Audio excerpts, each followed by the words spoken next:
साहिब बंदगी सतनाम। साहेब बंदगी। तो आज हम यहाँ जीरापुर में, क्या नाम आपका? कालूराम वर्मा। कालूराम वर्मा जी से मूल ज्ञान के बारे में बातचीत करने के लिए आए हैं। और हम सतगुरु नितिन साहिब का प्रचार करते हैं कबीर पंथ से। और जो कालू सिंह जी हैं ये भी कबीर पंथ से हैं। तो हम आज इनसे चर्चा करेंगे। तो कालू सिंह जी, आप कबीर पंथ से हो और कबीर साहब के अनुसार जो है 12 पंथ हैं और 13वां पंथ जो है स्वयं ज्ञानी जी का कबीर साहब का है। तो आप इन 12 पंथों में से कौन से पंथ में हो?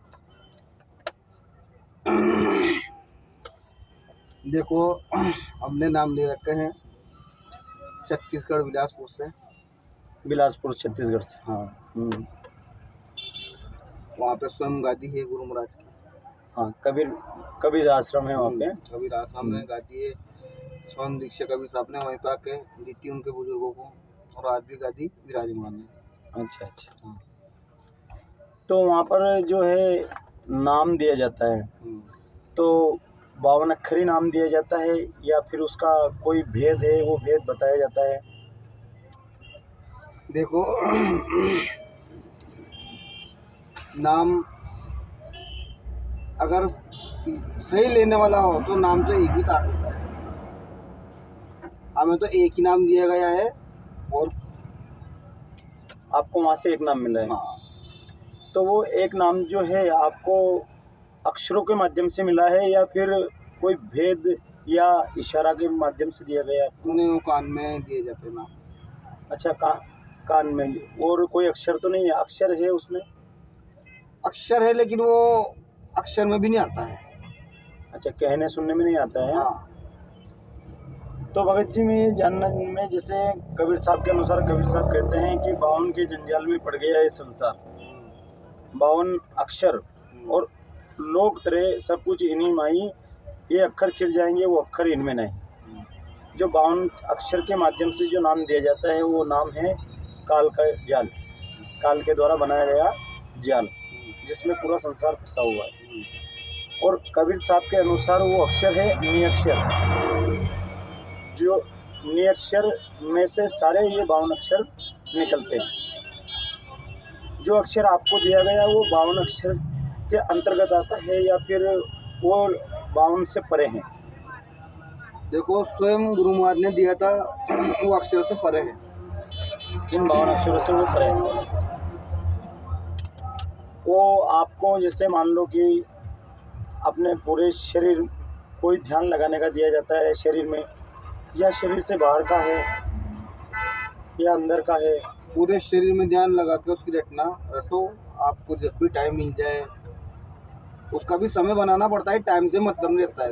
अगर अपन शाम को अपन 11 बजे कहीं भी 11 बजे तो कहीं भी पहुंच जाते हैं, मान लो घर पे मिल रहे हैं, कहीं बाहर चले जाएं काम के लिए, तो क्या है, तो 11 बजे तक सो नहीं जाते हैं। तो उस टाइम पे बोली बैठ के आप अंदर रटना कर लो उस नाम की, घंटे के आधा घंटा जो भी आपकी बंद है। तो ऐसा तो नहीं है कि जैसे श्वासों के माध्यम से श्वास लेते हैं तब और छोड़ते हैं तब श्वासों के माध्यम से उसका जाप किया जाता है? नहीं, श्वासों के माध्यम से किया जाता है, लेकिन वो क्या कि बैठक करके लिया जाता है शांत वातावरण में बैठक के द्वारा। नो डिस्टर्ब के साथ में, बिल्कुल नो डिस्टर्ब होना चाहिए, कोई डिस्टर्ब करना नहीं चाहिए उस टाइम। मतलब वो जाप अजप्पा जाप है जो जपने में नहीं आता, अजप्पा है। लेकिन कबीर साहब कहते हैं कि जाप मरे अजपा मरे, अनहद भी मर जाए। जाप होता है जैसे हम अपने मुख से जिह्वा के द्वारा 52 अक्षरों से जाप करते हैं, जैसे राम राम, कृष्ण कृष्ण, कबीर कबीर, जो भी हालेलुया, अल्लाहू, तो ये नाम होते हैं जाप। और हम श्वासों के माध्यम से, जैसे गुरु हमें दे देता है कि आप श्वास लो तब ओम और श्वास छोड़ो तो सोम, ऐसे श्वासों के माध्यम से वो जबान से बोले नहीं जाते हैं। तो वो होता है अजप्पा। और एक और होता है जैसे अनहद।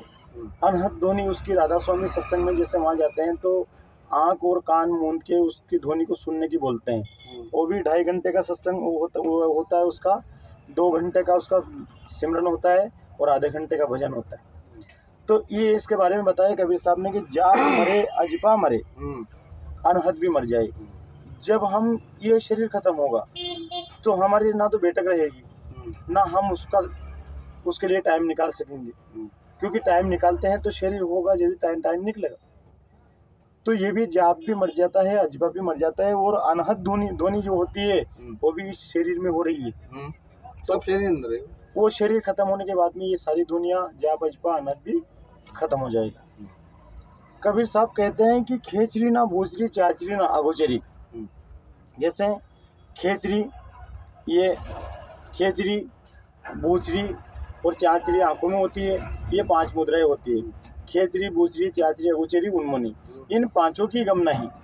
और अधर तान तानिए, रेचक पूरक कुंभक, जो रेचक पूरक कुंभक करते हैं ये श्वासों के श्वास खींचते हैं और अंदर ठहराते हैं, वापस छोड़ते हैं। तो रेचक पूरक कुंभक को भी ढंग नहीं। अधर तान तानिए, रेचक पूरक कुंभक को ढंग नहीं, और पढ़े लिखे वाद करे। क्योंकि जितने भी शास्त्र हैं 52 अक्षरों में आते हैं, और 52 अक्षर से ही शास्त्र बनते हैं। 52 अक्षर अगर जो हटा दिए जाए तो ना तो कोई वेद होता है, ना पुराण होता है, ना गीता, ना भागवत, कुछ भी नहीं रह जाता है। शास्त्र अगर अक्षर नहीं है तो शास्त्र भी नहीं रहा। तो पढ़े लिखे वाद करे, कबू नहीं मानिए, श्वासों का जाप करे। अब बात ये आ जाती है कि वो श्वासों के माध्यम से लेते हैं, लेकिन वो कबीर साहब कहते हैं कि श्वासों का जाप करे, झूठ सो बखाने, उसको भी झूठ बखाना गया है। श्वासों का जाप करे, झूठ सो बखानी है, और अक्षर पार निअक्षर है। अक्षर के पार, इन अक्षरों के पार वो निअक्षर है, कहे कबीर सत्य कर्मानी। तो हम निअक्षर की गम करेंगे तभी जाके हम सत्य तक पहुंच पाएंगे। और वो निअक्षर, ये पूरे शरीर, ये शरीर है तो संसार है, और संसार है तो शरीर है। लेकिन हमारा शरीर खत्म हो जाने के बाद में वो निअक्षर इसको ही चला रहा है। आत्मा निअक्षर है। हाँ, वो ना तो दिखने में आती ना कुछ बात। हाँ, वो भी नहीं अक्षर हुई, नहीं अक्षर हुई। तो वस्तु है तो नाम है, और नाम है तो वस्तु है। तो कालूदास जी, आप बहुत बढ़िया, आपने कबीर साहब के पंथ से जुड़े आप, और आपने वहाँ तक जो अक्षरों से परे जो नाम है वो नाम को लिया। लेकिन फिर भी हमें देखना चाहिए कि जैसे हमें कोई असली दवाई मिल जाती है तो हमारे सारे दुख दर्द खत्म हो जाते हैं, सारी बीमारियां दूर हो जाती है। अब उसको कोई बीमारी नहीं रहती है सही दवा मिलने पर। और अगर हम सही दवा नहीं मिलती है तो हमारे कुछ ना कुछ वो बीमारी उठाव करती रहती है।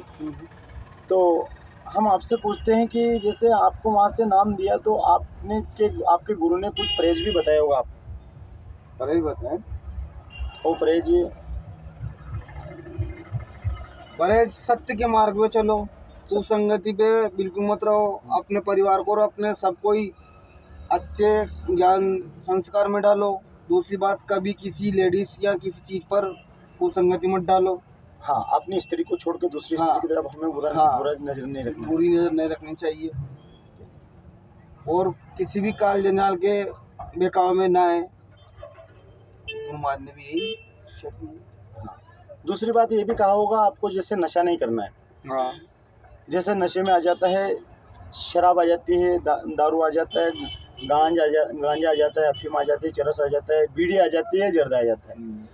तो हम इन चीज़ों का सेवन करते हैं तो गुरु महाराज ने जो मना किया, अगर हम इनको सेवन करेंगे तो हम फिर गुरुमुखी नहीं रहेंगे, गुरु से विपरीत दिशा में जाएंगे। तो हमें गुरुमुखी बनना है, और गुरुमुखी बनने के लिए हमें गुरु का आदेश का पालन करना होगा। तो आपने जो गुरु ने बताया, आप गुरु के कहे मार्ग पे चलते हैं। बिल्कुल। तो कालूदास जी, बहुत बढ़िया, आप और आपका परिवार भी अपने गुरु महाराज जी जैसे कबीर साहब के सत्संगों से जुड़े हुए हैं। कितने सदस्य आपके परिवार में?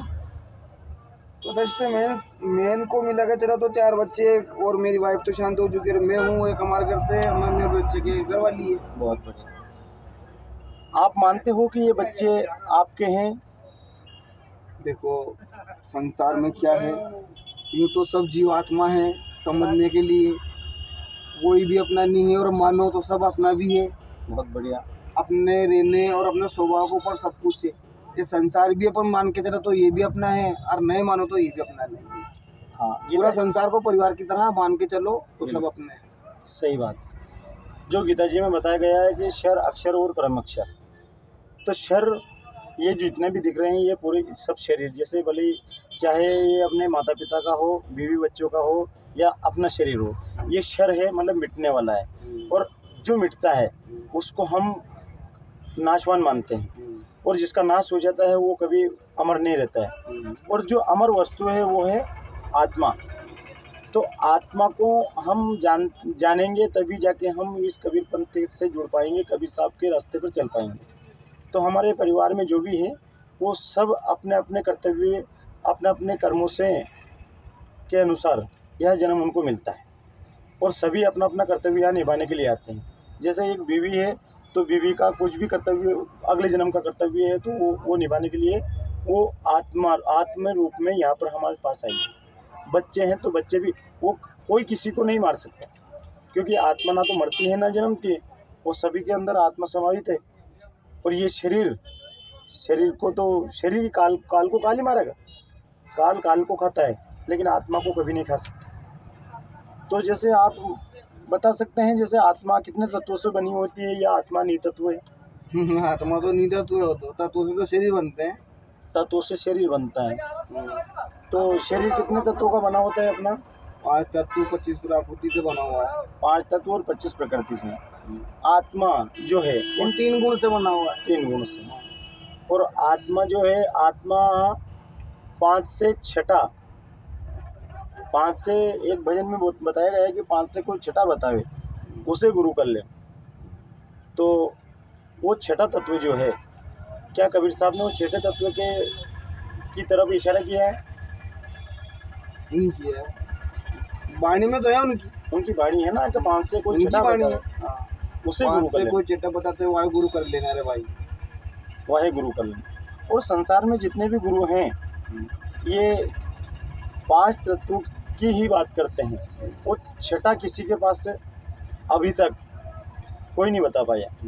जो कबीर पंथ से जुड़ा है, कबीर साहब ने छठे तत्व की बात की है।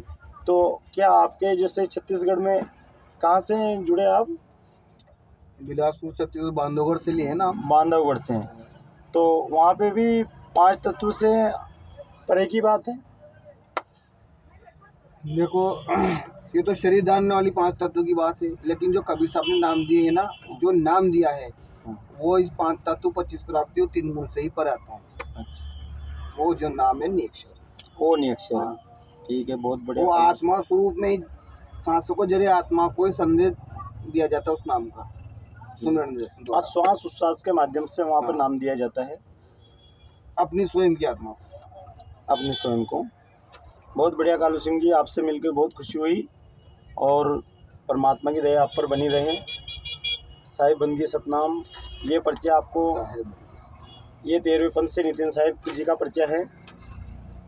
12 पंथ काल परवाना, भूले जीव न जाए ठिकाना। 12 पंथ प्रकट है बानी, 13वें पंथ की हमने निर्णय ठानी। और 12 पंथ होए उजियारा, 13वें पंथ मिटे सकल अंधियारा। यह कबीर साहब की वाणी है। और धर्मदास तुम्हें लाख दुहाई, मूल शब्द बाहर ना जाई। और मूल शब्द बाहर जो पड़ी, पिछली पीढ़ी हंस ना तरी। तो इसको खोलने के लिए 13वें पंथ में सदगुरु नितिन साहिब ने इनका सत्य का डंका पूरे विश्व में बजा दिया गया है। आप कबीर पंथ से जुड़े हो, इसलिए एक बार इनका सत्संग जरूर अवश्य सुने, और सत्य असत्य का निर्णय आप स्वयं करें।